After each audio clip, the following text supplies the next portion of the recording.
Christian realism. I want to talk, I'm just going to talk broadly about it. I'm going to spend more time talking about it from who I take to be the fountainhead of Christian realism, which is Augustine of Hippo, St. Augustine, author of the Confessions, the book, Seed of God. Maybe some of you have read portions of that.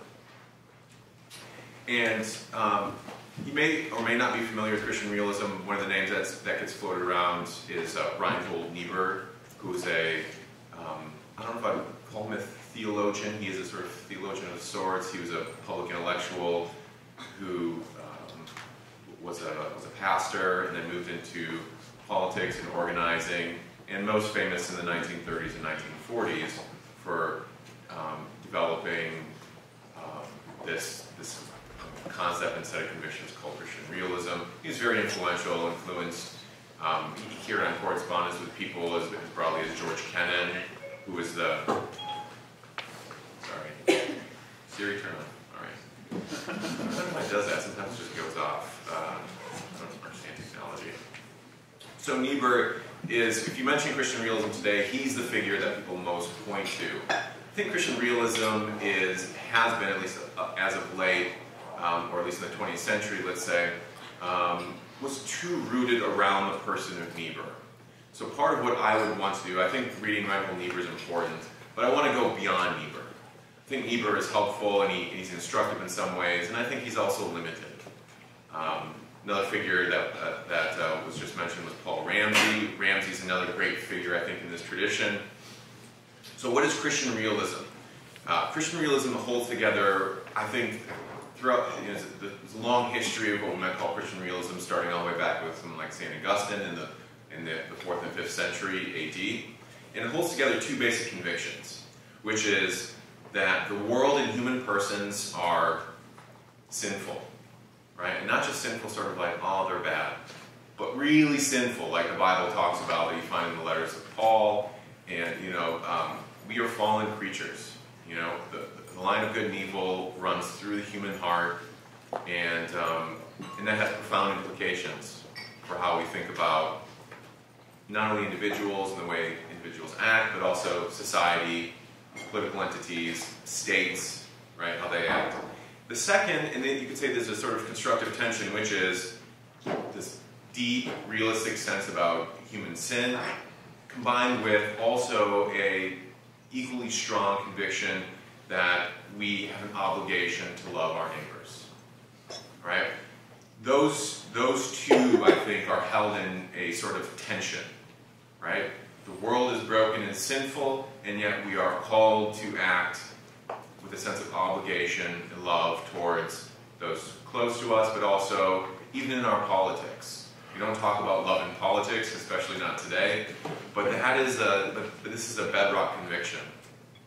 So I would contrast this view of Christian realism. If any of you have taken international relations, you're probably familiar with the idea of what maybe liberal internationalism or liberalism, right? These sort of two ideological schools in contemporary international relations. Liberal internationalism and realism. Now I would say that Christian realism is not just a sort of mesh between the two. I think it actually transcends them and offers a more, it's more realistic, I would say, than realism is, but it's also, it doesn't jettison morality, which realism tends to do, right? You might have some realists who deny that, but mostly realism is morality should not or is not a primary feature of the way that nations ought to be interacting, should interact, right? So Christian realism is realistic, so it takes, I think, the best of both of these ways of thinking, and it provides something that they don't. So let me just say a little bit more about Christian realism before I turn to Augustine. As of late, you're not going to hear a lot of people, if you Google Christian realism, it's all going to say stuff about Reinhold Niebuhr. So I think what we're trying to do with Providence, what I'm trying to do, what a lot of the people associated with Providence are trying to do, is to recapture this idea, right? And the way that I would like to recapture it is what I said yesterday, is grounding it in a broader, longer trajectory that goes back to Augustine, but also you find it really this kind of intuition. It's a vision, let's say that, right? It is a vision. It's not going to give you specific policy prescriptions here or there, but it is a vision of human life under God and of political life, both internationally and domestically. So it's not going to give you, what do I do in this situation or that situation? It's not like the just war tradition, which has more kind of specifically defined norms, even though you can say the just war tradition develops out of this Christian realist conviction, because the just war tradition, if we trace it back to St. Augustine, is rooted in the idea of neighbor love. All right? It's the sense that Christians are obliged to protect the innocent and to punish evil.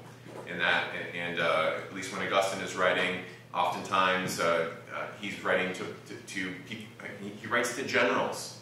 He writes to people who are in political authority. And even though he says, he says the soldier is in a sense serving God or living out a noble vocation, he says it must be done with love. And the phrase that I think that captures this tension that I talked to is sort of realistic, but also this deep sense of kind of obligation to love our neighbor. Is Augustine uses the phrase a harsh kindness. A harsh kindness, right? That in political life you have to use coercion at some points. Not always by the tip of the spear, but passing laws, using the full power of the state, exercising power. There's coercion involved, right? So it's a harshness, but also it needs to be motivated and guided by a sense of kindness. And I know that sounds strange to our ears, maybe. So we think of, if you're engaged in some sort of coercion, it's always evil, or it's just we have to do bad things sometimes in order to preserve society. But Augustine doesn't believe that. He believes that you can use this harshness in politics and it should be done, especially by Christians, with a sense of benevolence. So I'm going to lay out what I take to be 6 points of what might define Christian realism.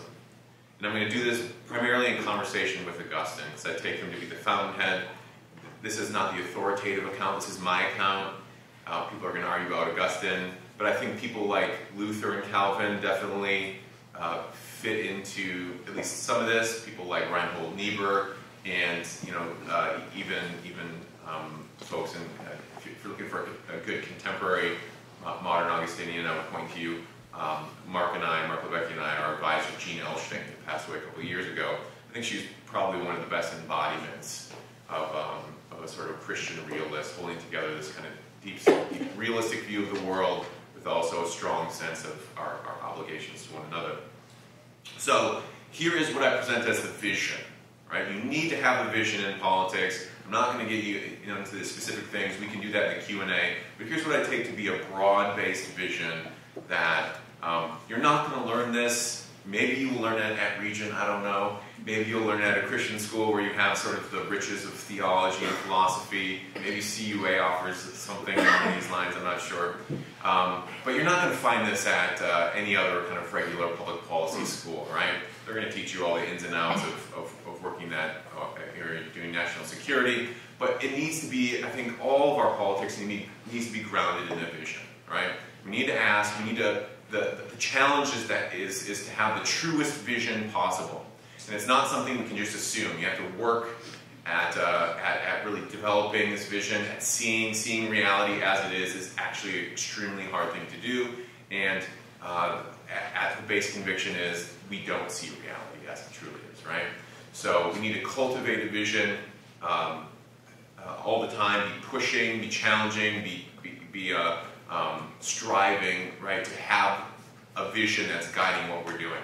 So here's what I take to be a Christian realist, or more closely an Augustinian realist view, derived more directly from Augustine.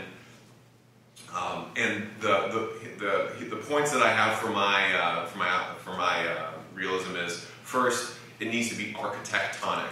I know that's a long word, but it needs to be comprehensive, right? Yeah.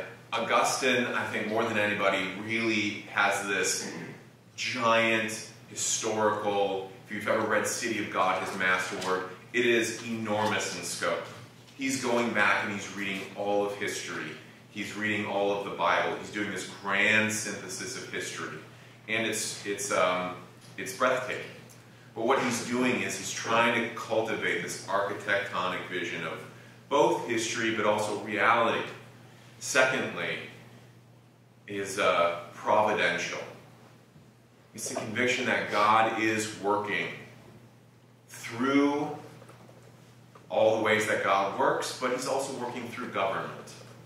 Government plays a vital role in God's purposes. We call this a common grace that God gives to humanity. Third would be, I use the language of responsible. You could say normative. But this really gets this idea of love, right? A view of politics needs to be grounded in a sense of responsibility, or what we call neighbor love. You have an obligation both to those close to you and even to those far away from you. Now, different levels of responsibility. So here's where I would push back against Paul's, or at least how I would challenge what Paul was saying yesterday.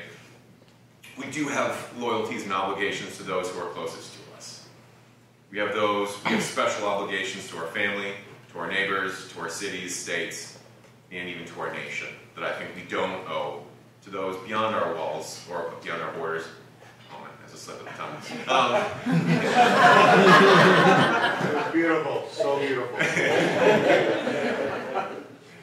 Paul would love that. He'd be nailing me on that. But even beyond our walls, we do owe something to those in other parts of this world. Fourthly, I would say this vision is grounded in what I'll call tragic, a sense of tragic vision. And I'll explain that a little bit. But just the idea that the world that we live in is filled with tragedy, right? Heartbreaking things are happening this morning in the United States. Heartbreaking, terrible, evil things are happening around the world.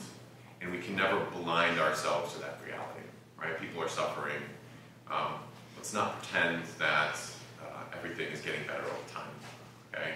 We need to have a realistic view of what the world is actually like. And I'd say this is, my fifth point is, might feel redundant, but I don't think it is, and it would be that Christian realism of Augustine's variety is realistic.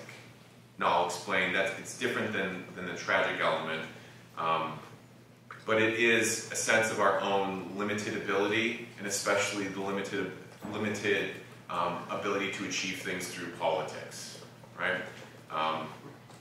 Politics is, we need it, it's a common grace given to us, and yet it serves a limited good. And it needs to be hedged in, and we need to understand its possibilities and its limitations. And then lastly, I would say Augustine's realism is hopeful. It's grounded in a deep and abiding Christian conviction that both here and now, partially, but at the fulfillment of time, God will restore all things. And so our vision needs to be grounded in this deep sense of hope, even amidst the obvious pain and suffering that we see. That is just part of what it means to be a human being. Even in the United States today, which is a country that enjoys wealth, and despite what our pundits claim, and despite what our fellow citizens, we live in a time of more abundance than at any point in the history of the world, right? And yet, you still see misery and suffering, right? Even in this world of abundance, material abundance, and there are people who actually are experiencing massive privation around the world. We know this, right? I think Christians are painfully aware of the reality of the way most of the world lives. So let me just go back. So that's the basic outline. Let me go back and just say a few quick things, and then I'd like to get to Q&A. So let me go back and talk about architectonics. So this is a sort of, the overall vision is that Christians need to be striving constantly to have the truest vision possible. And I think this is where the Bible really does come into play, right? The Bible is a complex, wonderful, fantastic, right, Word of God, authoritative for us. And yet, capturing the vision of a Bible is something that we'll spend the rest of our lives doing, right? It is magisterial in scope. And fully reading and appreciating the vision that it gives us. The Bible is a set of spectacles, right? It allows us to see the world as it is. Not the way that we experience it, because there's truth to that. But we can't understand our world, and this is a conviction that all realists share, right? Reinhold Niebuhr used to say human depravity was the one Christian doctrine that could be empirically verified. I'll dispute that, because I think a lot of people, based on their experience, think humans are pretty great, and that we can achieve a lot of things. And there's truth to that. You can't look at the world around you and say that we've achieved great things, but the full glory and power and majesty of God, and the utter rebellion, and the depths and nuance. So when I talk about the sinfulness of humanity, it's not just that we're these kind of beastly creatures. We're complex creatures, and Augustine appreciates this psychology more than anybody. You read him, read his Confessions or any of his works, and you will be just amazed at the sort of depth of psychology that he understands. He has this idea of, that he's well known for, is disordered love, in the way that human beings have this really complex psychology, in the way that we love things, and love is a good thing, right? But what he says we do often is that we take things that are good, we take family, spouse, girlfriend, boyfriend, wealth, all things that are good. God gives these things to us and they sustain human life, but we love them inordinately. We love them more than we love God, right? So this is the disorder of the human heart. And he sees that all throughout society. So he has this very rich view. It's not just that we're acting in this, bestial way, even though humans can descend to that level, right? We can descend, and if you want to read about it, I mentioned this yesterday. It's a fantastic book, A Problem from Hell by Samantha Power, where she talks about genocide. You want to see the bestial aspects or society side of humanity, read that, right? That's us. We're also capable of great things, right? There are times when sort of human ordered love can we get our order right, or more right, let's say, than we do at other times, and we can achieve decent and moral outcomes. So you need this architectonic vision that we can't grasp by ourselves. Augustine's great vision, his big contribution is the idea of the two cities. And it's not a simple idea. And go look at the scholarly literature, and people have been debating what these two cities are, what they mean. It's not simply the church in the world, even though church is a part of that. So he goes back to the very creation of the world, and he traces what he says are two communities that are interwoven. It's identified with Israel when he's reading the Bible, but he sees how it interplays also with ancient history up to his time. And he looks at the way these two cities are diametrically opposed, so that they're one guided by love of self, and one guided by love of God.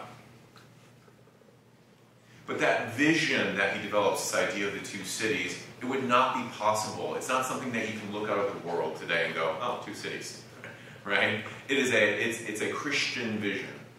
It's as Christian as they come, and it is something you can't know apart from revelation, right? So it is a vision that's given to us, and given to us by grace, right? It's not something we can achieve. It's something really that God gives to us to be able to see the world aright. Part of it, and not to get too down in the weeds on scholarly debates, but people will argue, what is this? How does this two cities view hash itself out in the way that we view history? Can we read history? Is it just all ambiguous? And here's where spending time, especially for me, overseas with Christians in India and other parts of the world, have really helped me to read Augustine a little bit differently, to see Augustine with new eyes. Augustine was in North Africa. He was probably of Berber descent, at least that's what scholars argue or believe. But he comes from a time and a place that are very rationalistic, sort of antiseptic, Western way of seeing needs to be challenged. Because he sees the world, the best description is a sort of spiritual warfare, right? That these two cities are fighting, that what he calls the city of this earth, or the city of demons, or that has Satan as its head, is real, right? And but it's not the way that the wild-eyed TV evangelists who open up the Bible and quote prophecies and look at Russia and China today and say, give us this really direct interpretation of what's going on in history. No, it's not that simple. And so you have that. I'd say that's a very kind of reductionist and overly simplistic way to view it. But what I want to affirm with the wild-eyed evangelists on TV talking about the end times is they are right in a sense.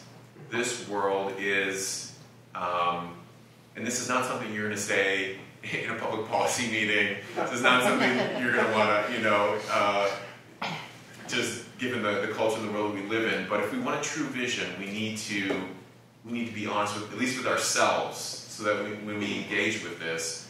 Augustine takes the events of world history, maybe it's not so easily discernible, but he does say the world is the most fundamental conflicts of this world are not politics, right? It is happening in the spiritual world.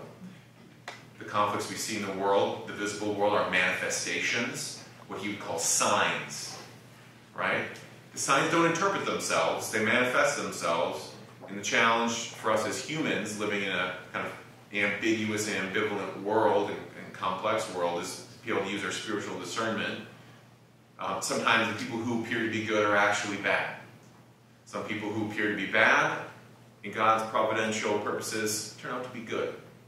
Or maybe not so bad, right? So it's not a simple vision of looking out and dividing up good from evil, but we have to have the conviction that beyond the visible, empirical world that we live in, there is a conflict going on, right? It's a fundamental conflict baked through all reality, right? And to really understand what's going on, you need to have that conviction. Doesn't mean you can't then go and do good public policy. You can't be involved in the State Department and do all these other things in government. But doing so with that kind of conviction is going to shape everything that you do. Second, providential. I'm going to leave. How much time do I have left? 5 minutes. 5 minutes, okay. So let me just say some other quick things, and I want to get to Q&A. I really wanted to focus on that kind of architectonic point. Providential, I think, is explanatory enough. Augustine, in Book 5 of City of God, goes back and he reads Roman history. And the view of Roman history had been, say, in the first couple centuries of Christianity, wholly negative. The Romans are pagans, they're vicious imperialists. The church stood in opposition to Roman society for good reason. It was a society grounded in sort of pagan civic religion, and Christians were able to see it for what it was, a sort of viciousness that lay at the heart of it.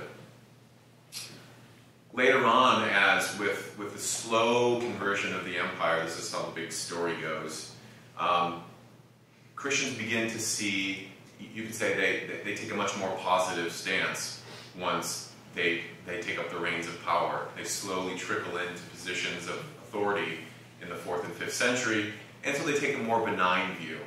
What Augustine does in the City of God is he holds the tension together. He looks back at Roman history and he says, yeah, the Romans were vicious, but I can see the way that God is using this group of people in particular. He uses this word of he says their virtue may have not been true Christian virtue, but it was it was less vicious than the term is used as splendid vice, but it's not that. It's a less vicious version of what the other options that were out there. So he goes back and he makes an argument for what God was doing with the Roman Empire in his his providential plan. Point being, that's something I think we need to do, even though we know we don't have God's view of things. It's a kind of looking back, having the conviction that God is working, whether we understand those purposes or not. We have to discern and try the best we can with our limited knowledge. But nonetheless, we need to hold that conviction that God is working and working through government to rule and to reign, to bring about some sort of peace and order. So I have the normative piece. I think that's self-explanatory enough, that just the idea that love ought to be central to what we do in politics.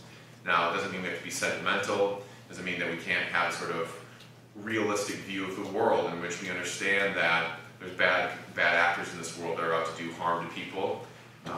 But we need to feel that sort of weight and obligation that this is not something we sort of leave behind when we enter into the realm of international politics.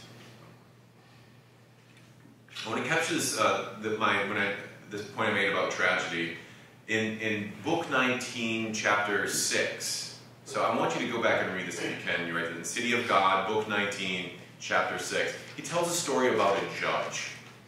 And it's a sort of hypothetical story, but it's a story that would have happened at his time. And he brings out, I think this is the best example I've ever read on this idea of tragedy, sort of tragic nature of life. And let me close with this. So he gives a scenario of this judge who feels compelled to judge, even though he knows he's going to possibly make the wrong decision. Right? So this is what he says. For this reason, the ignorance of the judge is very often a calamity to the innocent. And what is still more intolerable, a thing to be greatly lamented, bathed in a fountain of tears, is the fact that the judge tortures the accused precisely as a judge interrogating someone. So they've used forms of interrogation that were pretty rough. But he says the judge has to do it. Right? He's trying to get the information. This is ancient courts, whatever, but I think the analogy still holds, right? We have to use coercion. We have to figure out some way to get to the bottom of things. So he says, in this case, the judge has tortured an innocent man in order to discover the truth and has killed him while still not knowing it. And this is how he concludes this kind of, he plays this out for a while, and he talks about sort of all the nuance. He closes with this. Here, therefore, granted that it does not arise out of malice on the part of this wise judge, we certainly have an instance of what I call the wretchedness of man's condition. If it is through unavoidable ignorance, and unavoidable duty, there it is, unavoidable ignorance, that is human life. We do not have omniscience. And yet, unavoidable duty. Right? We are compelled into public life to seek order, to seek peace. Right? These competing tensions that are the hallmark, I take, of Christian realism. It's unavoidable duty of judging that he tortures the innocent, then he himself is not guilty. But is he also happy? This is the term blessed in the Latin, which doesn't translate well. Happy just sounds like a good feeling. Is this judge who's compelled to make a decision, not having all the facts, potentially punishing the wrong person, are they happy? And he says, surely it would be more compassionate and more worthy of the dignity of man if he were to acknowledge the necessity of acting in this way is a miserable one. Right? It's not joyful to potentially be sending someone, punishing someone, using some sort of coercion on somebody or some place or some people or something, knowing that you may be wrong. But he says that's inevitable. And he closes with this. If he hated his own part in it, and if with the knowledge of godliness he cries out to God, from my necessities deliver me thou. He's quoting a psalm right there. So I think that captures this kind of tragic and realistic sense in which politics, we're compelled to social life, compelled to get out there and to participate, knowing full well that our own hearts are not pure all the time, that we may do wrong, and yet we are compelled. Right? We're compelled because our neighbors, the love of our neighbors, the preserving of peace and order in this world requires people to do that. And Augustine says, no one more so than the Christian. Thank you.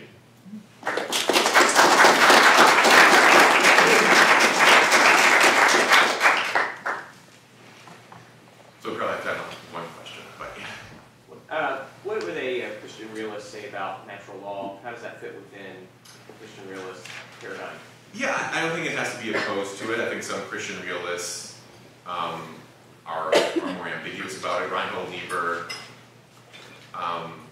wasn't probably as big a proponent of natural law, but you see natural law in Augustine. You see it in the difference between Catholics and Protestants is especially Luther and Calvin. You'd say they believed in natural law.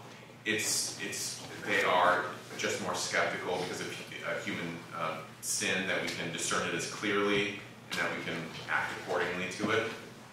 But I think natural law it flows out of basic just Christian convictions.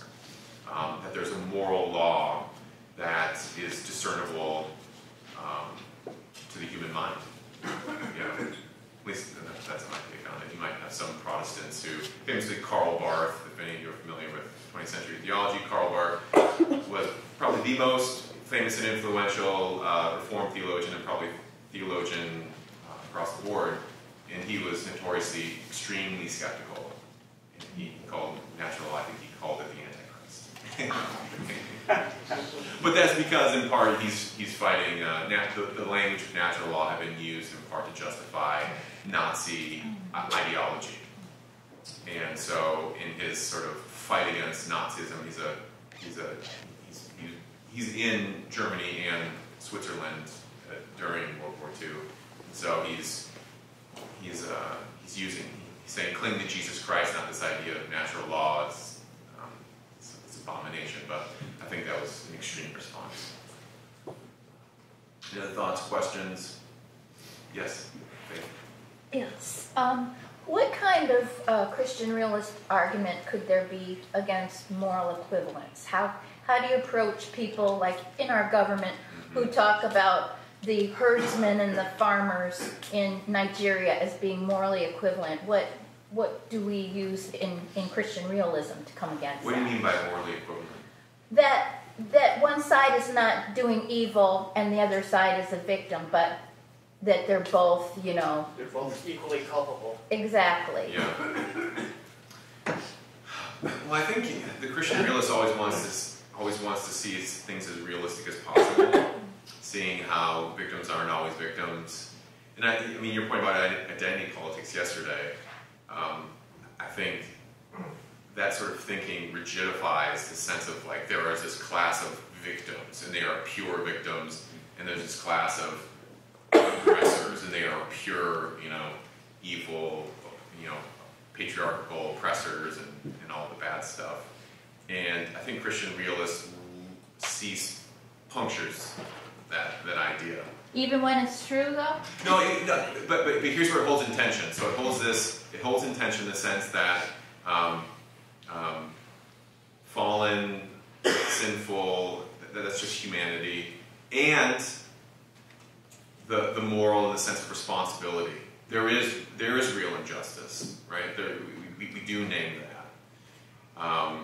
Now, what we can do about it, I think it's important to name it, but I think when some people name it, they think then we are then required to either act and do something. And sometimes in doing, we make the situation worse, but sometimes in not doing, we let injustice, sort of spread. So,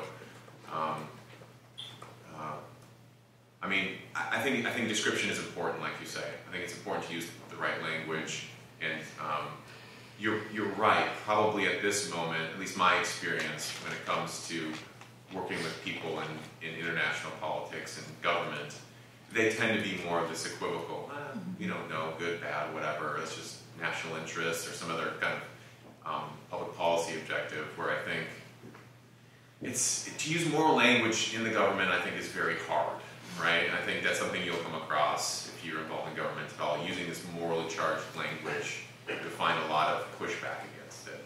So I think you're right that we need to have a deeper conviction that we can't abandon that language. Yeah. Thank you.